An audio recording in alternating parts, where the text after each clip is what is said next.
Hello my dear friends, a warm welcome to all of you on this channel. आज भी most important सम पढ़ने वाले हैं हम। एक्सरसाइज 3.2 का क्वेश्चन नंबर 3, जिसमें 3 सम हमारे बाकी हैं। 4, 5 एंड 6 आज कंप्लीट करेंगे और एक्सरसाइज 3.2 भी कंप्लीट होगी। आप कहोगे कि सर आप हर बार इंपॉर्टेंट बोल रहे हो कि आज जो पढ़ेंगे वो इंपॉर्टेंट होगा। तो एक बात समझ लीजिए, एक्सरसाइज 3.2 और एक्सरसाइज 3.3 दोनों एक्सरसाइज के सभी सम्स मोस्ट इंपॉर्टेंट है, आपको करने ही होंगे अगर आपको अच्छे मार्क्स लेने हैं। तो आपके पास और कोई ऑप्शन नहीं है। 3.2 के सभी सम्स, 3.3 के सभी सम्स आपको आने चाहिए। रात को नींद में से भी उठा के अगर आपको कोई सम देता है इन दोनों एक्सरसाइज का, आपसे होने चाहिए। समझ गए? इशारा काफी है समझदार को, कितना इंपॉर्टेंट है आपको बता रहा हूं मैं। कुछ भी आ सकता है इसीलिए। So without wasting any time, let's start this video. Chapter number 3, pair of linear equations in two variables. Exercise 3.2, question number 3 का fourth sum. Form the pair of linear equations for the following problems and find their solutions by substitution method. Question read करते हैं।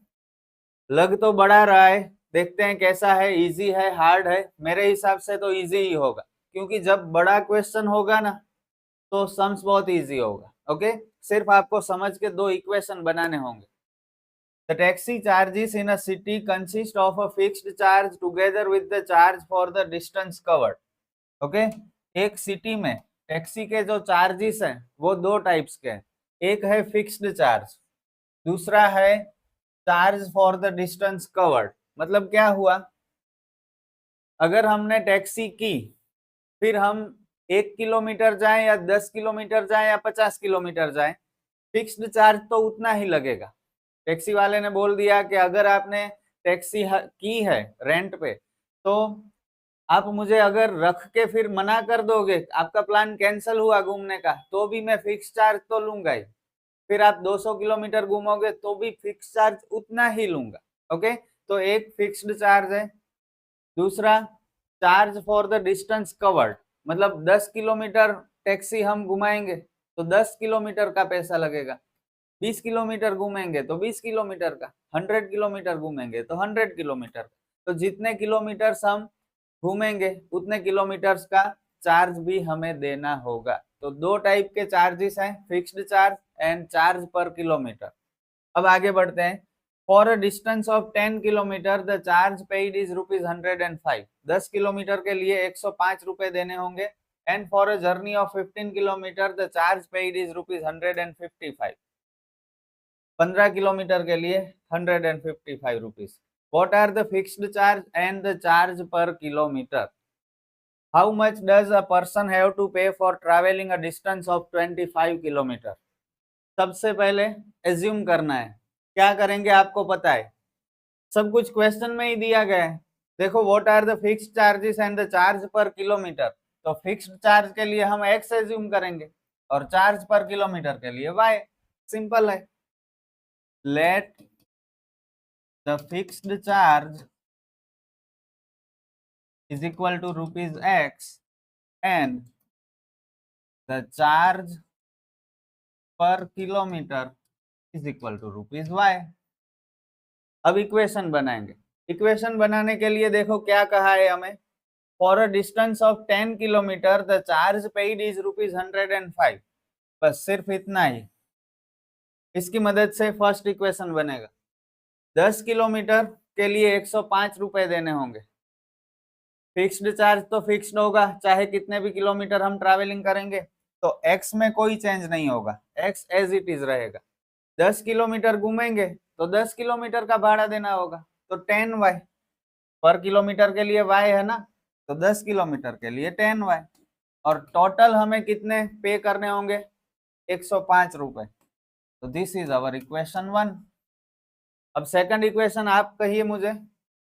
For a journey of 15 kilometer, the charge paid is ₹155. Come on, 15 kilometre के लिए 155। x plus 15y is equal to 155। Second equation, बस substitution method से सम करना है। तो अब तो आगे आप कर पाओगे ना। तो वीडियो यहाँ पे पॉज कीजिए और ट्राई करो। चलो कमेंट मुझे करना है कि सर क्वेश्चन नंबर 4 हमारा आपसे पहले हो गया है और आंसर भी आ गया है। ओके, दोनों में से कोई एक इक्वेशन को हम सिलेक्ट करेंगे। फर्स्ट वन ले लेते हैं, x plus 10y is equal to 105। आपको पता है क्या करना है, y वाली टर्म्स पीछे चली जाएगी, मतलब माइनस, ये हमें मिला इक्वेशन 3। x की वैल्यू हम सेकंड इक्वेशन में पुट करेंगे, putting value of x in equation 2। Second equation क्या था, x plus 15y is equal to 155। x की जगह 105 माइनस 10y, बाकी सब कुछ एज इट इज। y वाली टर्म्स लेफ्ट साइड, नंबर्स वाली terms right side. Minus plus minus 5y sign of greater digit, और 155 minus 105 50, 5 10 value of y is equal to 10। तो हमें चार्ज पर किलोमीटर तो मिल गया, जितने किलोमीटर घूमेंगे 1 किलोमीटर का हमें 10 रुपए देने होंगे। ओके, अब फिक्स्ड चार्ज फाइंड करना है। y की वैल्यू हम थर्ड इक्वेशन में रखेंगे तो फिक्स्ड चार्ज भी मिल जाएगा। Putting value of y in equation 3, x is equal to 105 minus 10y, y की जगह 10, 10 10 100, so we got value of y, sorry x, ₹5। Sum over, final statement लिख दो। So fixed charge is equal to ₹5 and charge per kilometre is equal to ₹10। Complete. कैसा लगा सम, hard लगा? इससे easy कौन सा सम होगा? आगे बढ़ते हैं। सम नंबर 5, मोस्ट इंपॉर्टेंट सम। ये सम मतलब इस टाइप का सम ही 3.3 में भी आएगा। अभी आप ध्यान दे के पढ़ लो, 3.3 में आप खुद कर पाओगे। Okay, a fraction becomes 9/11 if 2 is added to both the numerator and the denominator. If 3 is added to both the numerator and denominator, it becomes 5/6. Find the fraction. Fraction मतलब इस तरह से जो नंबर होता है उसे फ्रैक्शन कहते हैं। तो न्यूमरेटर और डिनोमिनेटर के फॉर्म में जो होता है उसे फ्रैक्शन कहेंगे। न्यूमरेटर के लिए x एज्यूम करेंगे, डिनोमिनेटर के लिए y एज्यूम करेंगे। ओके, तो क्या एज्यूम करना है? फाइनल हो गया, let numerator be x and denominator be y। अब बहुत इंटरेस्टिंग है, देखो, if 2 is added to both the numerator and denominator, it becomes 9/11। x में और y में दोनों में अगर 2 ऐड करेंगे तो जो फाइनल आंसर मिलेगा वो 9/11 होगा। न्यूमरेटर ऊपर होगा, डिनोमिनेटर नीचे होगा, तो फाइनल आंसर क्या मिलेगा? 9/11। अब इसकी हेल्प से हमें फर्स्ट इक्वेशन बनाना है। कैसे बनाएंगे? सिंपल है, cross multiplication. 11 will multiply x plus 2 as well as 9 will multiply y plus 2। 11x, 11 2s are 22, 9y and 9 2s are 18। Equation बनाने के लिए x और y वाली टर्म्स लेफ्ट साइड चाहिए, नंबर वाली टर्म्स राइट साइड चाहिए। तो 9y आगे ले लेंगे, माइनस हो जाएगा, 22 पीछे जाएगा, -4। ये मिला इक्वेशन 1।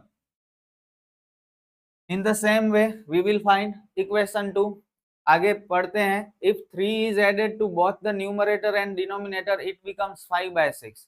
कर पाओगे आप? यही सब कुछ करना है। यहाँ पे 2 ऐड किया था, अब 3 ऐड करना है।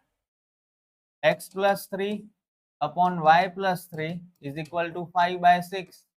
Cross multiply.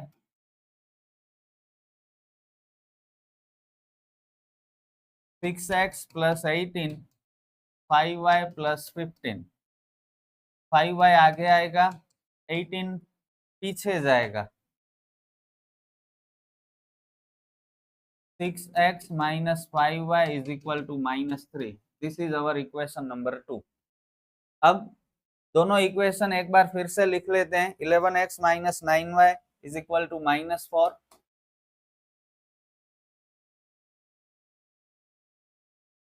6x minus 5y is equal to minus 3. चलो सब्स्टिट्यूशन मेथड है. एक इक्वेशन को सिलेक्ट करना है हमें. कौन सा करेंगे? सेकंड वाला कर लेते हैं. स्मॉल नंबर से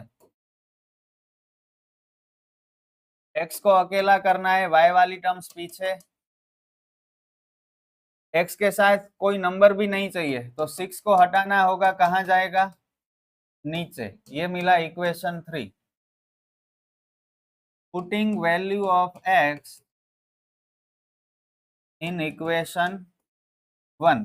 सेकंड में से हमने x की वैल्यू फाइंड की. अब x की वैल्यू हम फर्स्ट इक्वेशन में रखेंगे. 11x minus 9y is equal to minus 4. x की जगह minus 3 plus 5y upon 6. बाकी सब कुछ एज इट इज. 11 और 6 कट नहीं हो रहे हैं. ये 3 2 जा 6 नहीं करना है हमें. ओके, कट नहीं हो सकता. ये अगर ये हो रहे हैं तो ही कट करेंगे, लेकिन नहीं हो रहा है. तो 6 नीचे हटाना है हमें. कैसे हटाएंगे? एलसीएम से. 6 को ही एलसीएम ले लेते हैं और सभी टर्म्स को 6 से मल्टीप्लाई कर देंगे.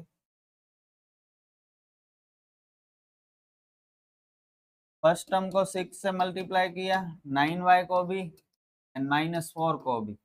6 6 कैंसल. अब 11 मल्टीप्लाई करेगा पूरे ब्रैकेट को. 11 3 जा 33 माइनस 33. 11 5 जा प्लस 55y. 9 6 जा 54 माइनस एंड 4 6 जा माइनस 24. y वाली टर्म्स लेफ्ट साइड, नंबर सारे right side. 1y minus plus minus 9. बस y की वैल्यू मिल गई. y is equal to 9. y की वैल्यू थर्ड इक्वेशन में रखेंगे तो x भी मिल जाएगा. Putting value of y in equation 3. x is equal to minus 3 plus 5y upon 6.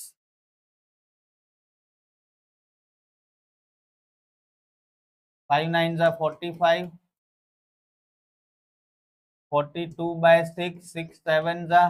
x की वैल्यू भी मिल गई 7. हमें फ्रैक्शन फाइंड करना है. फाइंड द फ्रैक्शन मतलब x अपॉन y फाइंड करना है. Therefore fraction is equal to x by y is equal to 7 by 9. Sum over. Interesting sum था और फिर से आएगा 3.3 में भी, तब आपसे हो जाना चाहिए. ओके, आगे बढ़ते हैं. लास्ट सम इस वीडियो का मोस्ट इंपॉर्टेंट सम है ये भी, और इस टाइप का सम 3.3 में भी होगा. 5 years hence the age of Jacob will be 3 times that of his son. 5 years hence मतलब 5 साल के बाद जैकब की एज उसके सन की एज से 3 टाइम्स होगी. मतलब दोनों की कंपैरिजन हो रही है. ओके, कंपैरिजन होगी तो क्या करना है आपको पता है. 5 years ago मतलब 5 साल पहले Jacob's age was 7 times that of his son. What are their present age? क्या एज्यूम करेंगे? देखो क्या पूछा है हमें. What are their present age मतलब जैकब की प्रेजेंट एज और जैकब के सन की भी प्रेजेंट एज फाइंड करनी है. Let present age of Jacob is equal to x years and present age of his son is equal to y years. अब थोड़ा लिखना ज्यादा है इस सम में. 5 ईयर के बाद 5 years hence या फिर आफ्टर 5 years, अगर अभी जेकब की एज x ईयर्स है तो 5 साल के बाद क्या होगी. सपोज आपकी अभी एज 15 या 16 ईयर्स है, 15 ले लेते हैं, तो 5 साल के बाद आप कितने साल के हो गए. 20 कैसे आया. 15 + 5 किया, तो अभी जेकब x ईयर का है, 5 साल के बाद x + 5 ईयर्स. उसी तरह son of Jacob y year का है, 5 साल के बाद y + 5 ईयर्स.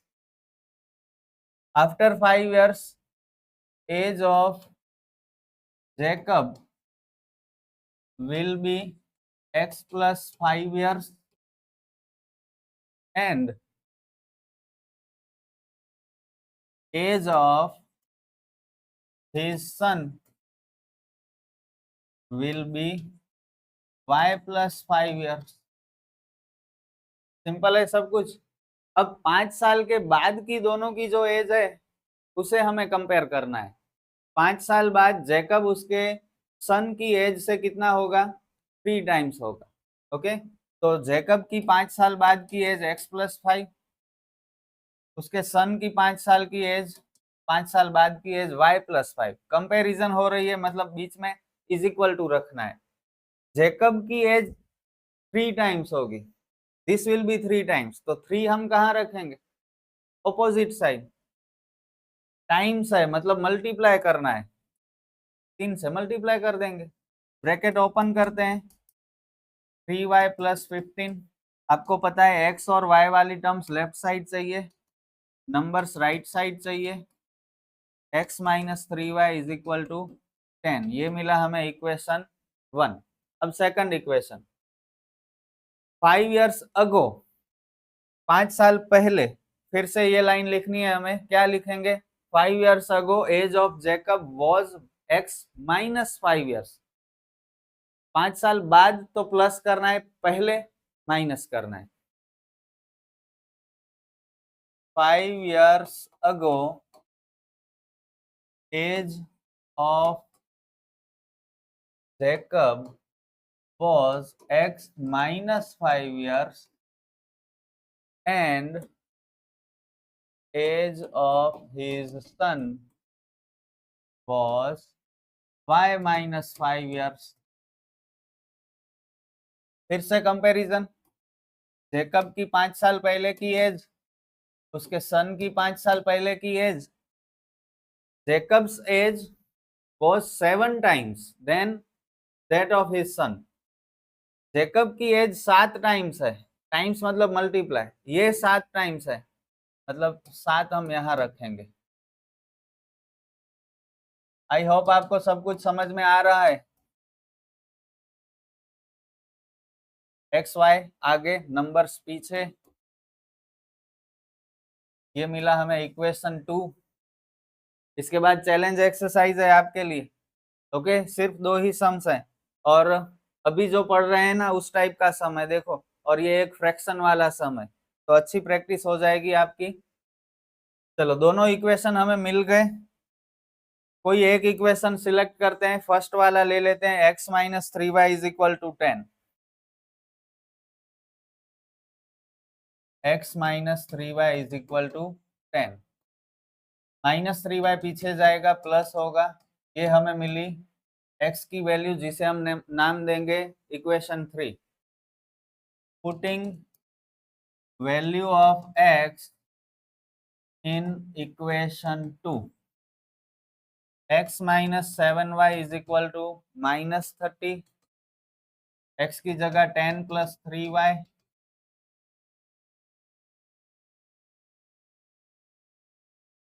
y वाली टर्म्स आगे, नंबर वाली टर्म्स पीछे. -4y -40, माइनस माइनस कैंसल, 4 10 जा 40. y की वैल्यू हमें मिली 10. y किसके लिए एज्यूम किया था, जेकब के लिए. तो जेकब की एज 10 साल है, पॉसिबल है. जेकब का सन भी तो है, तो ये सन की एज है, Jacob son's age is 10 years, Jacob की एज 10 साल पॉसिबल नहीं है। अब जैकब की एज फाइंड करेंगे, y की वैल्यू थर्ड इक्वेशन में रख देंगे, putting value of y in equation 3। Third equation था x is equal to 10 plus 3y,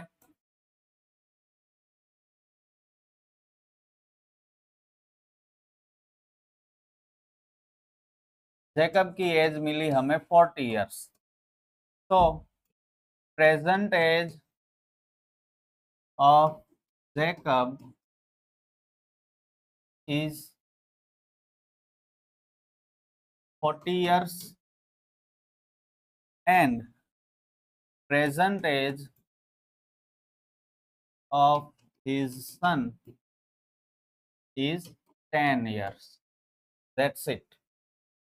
Sum over, exercise 3.2 भी ओवर। लेकिन आपका काम ओवर नहीं हुआ, आपके लिए ये दो सम्स चैलेंज एक्सरसाइज स्क्रीनशॉट ले सकते हो आप। दोनों सम्स इजी है। अगर आपने पिछले दो वीडियो में ध्यान दिया है तो मुझे नहीं लगता इसमें आपको कोई प्रॉब्लम होगी। ओके, अब भी कर लीजिए और मुझे कमेंट कीजिए। हम फिर मिलेंगे नेक्स्ट वीडियो में एक्सरसाइज 3.3 के साथ। Good bye.